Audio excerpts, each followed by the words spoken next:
J.D. Vance revealed one big problem in the Republican Party, and it is about immigration crisis. And he also explained why is the H-1B visa an important issue here. J.D. Vance exposed the truth and had a very interesting opinion and brought unexpected arguments on how to solve the immigration crisis. It's clear that J.D. Vance is one of the new faces of the Republican Party, and this party is far different from what it used to be. And this new generation of politicians have fresh ideas, interesting opinions, and we can clearly expect significant changes in the methods and style of how the U.S. government is governed. So let's explain everything. So J.D. Vance made it clear on Twitter that he does not agree with many things in the current state of the Republican Party, and he wants to change its status quo. Especially, he is worried about immigration crisis. If we look at the current situation, there are a lot of conflicts between Musk, Vivek, and Republicans.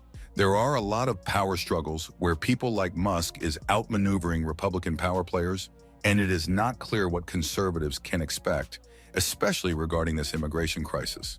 It seems like everyone has a strong opinion and no one agrees about anything. What's even more interesting, one of the ideas about immigration policies, Trump sided with Musk on a key issue, and this fact made disagreement between Musk and the Republican Party even more intense. Trump stated, "I've always liked the visas. I've always been in favor of the visas. That's why we have them." Also on X, J.D. Vance had previously voiced strong opposition to the H-1B visa program, aligning with broader efforts to limit legal immigration. He argued that the influx of foreign workers through programs like H-1B displaced American workers and suppressed wages, particularly in the technology sector. Vance's position was part of a larger initiative to reduce both illegal and legal immigration, citing concerns about the economic and social impacts of high immigration levels on American society. And after Vance showed his dislike for this program, media reminded him of his prior business practices. As a venture capitalist, Vance had financial stakes in roughly 36 companies that applied for H-1B visas to employ foreign workers. So this is a confusing situation. But in addition to H-1B visas, there is another side to this immigration crisis.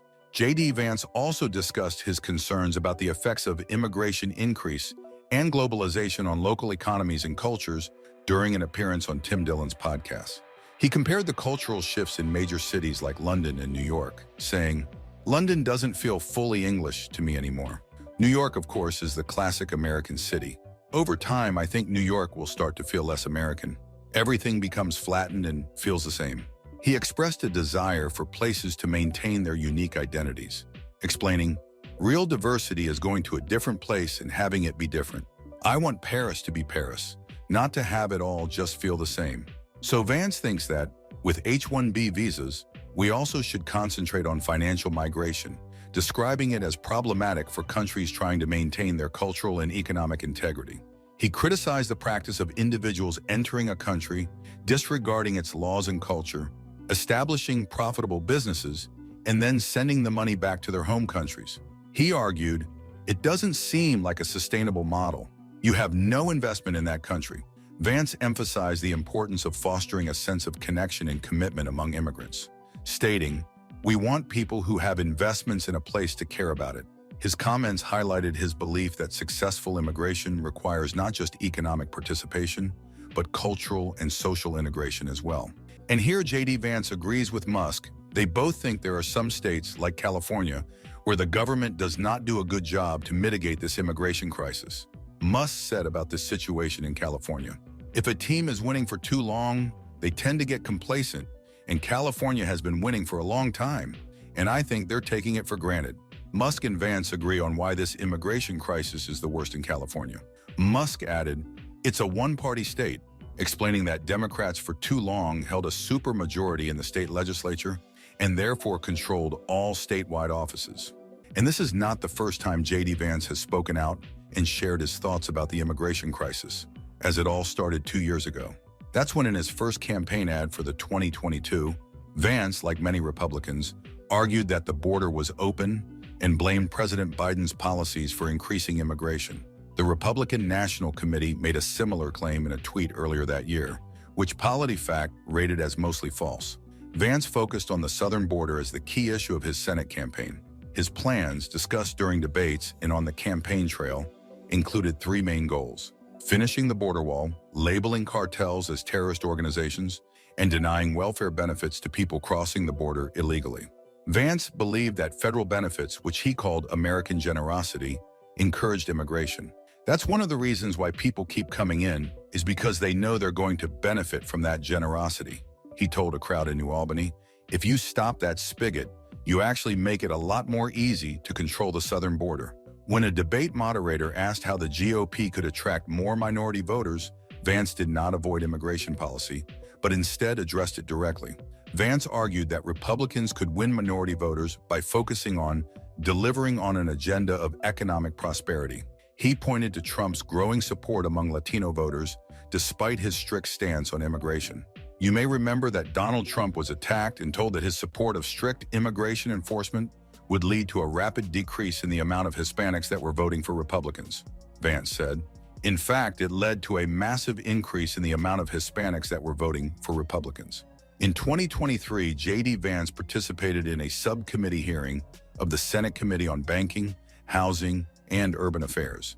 During the session, Vance stated, "I want to focus on one of the under-discussed components of the housing crisis in our country today, and that is its connection to mass illegal immigration crisis. And just to sort of put a fine point and explain where I'm coming from on that, and why I'm raising this issue is I think that a lot of our friends on the other side of the aisle have convinced themselves that lax immigration is somehow a compassionate thing to do." He argued that accommodating 10 million additional people in the country made it impossible to maintain high-quality housing for American citizens. We cannot, as a country, absorb 10 million people and still provide high-quality housing to the rest of our citizens. The math doesn't work. The numbers don't make sense. The increase in housing prices and rents is clear for all to see, he explained. And in October 2024, J.D. Vance explained during a debate that the Trump administration planned to prioritize deporting undocumented immigrants who had committed crimes while encouraging others to leave voluntarily by enforcing stricter wage rules. He argued that limiting undocumented immigrants' ability to work for less than minimum wage would lead many to leave the country on their own. "A lot of people will go home if they can't work for less than minimum wage in our own country," Vance said, emphasizing that this approach would benefit American workers by ensuring fair wages for honest work. Vance further clarified that deportation efforts would begin with approximately 1 million undocumented immigrants who had committed crimes beyond illegally crossing the border. He cited data showing around 430,000 immigrants with criminal convictions were in the U.S. system and awaiting possible deportation, many of whom were not detained by ICE. While the offenses varied, ICE statistics indicated that most were minor, such as traffic violations, though some individuals in this group were incarcerated for more serious crimes. These figures highlighted the complexity of the system and the challenges in determining deportation priorities. Furthermore, on Joe Rogan's Experience, Vance talked about Kamala's border policies and the migrant crisis. He said that immigration can benefit the country, but must be managed wisely. He highlighted that allowing 500,000 immigrants is different from letting in 5 million or more. He questioned, who are the immigrants? What are their values, skills, and criminal records? He added that if there's no benefit, there should be no debate about allowing them into the country. Who does America benefit from bringing into this country? And if the answer is, we don't benefit, then why would we bring them into the country? And today, this is the situation. Each influential politician has their own strong opinion about how immigration crisis should be managed. So it is very interesting what will happen. And that's it for today.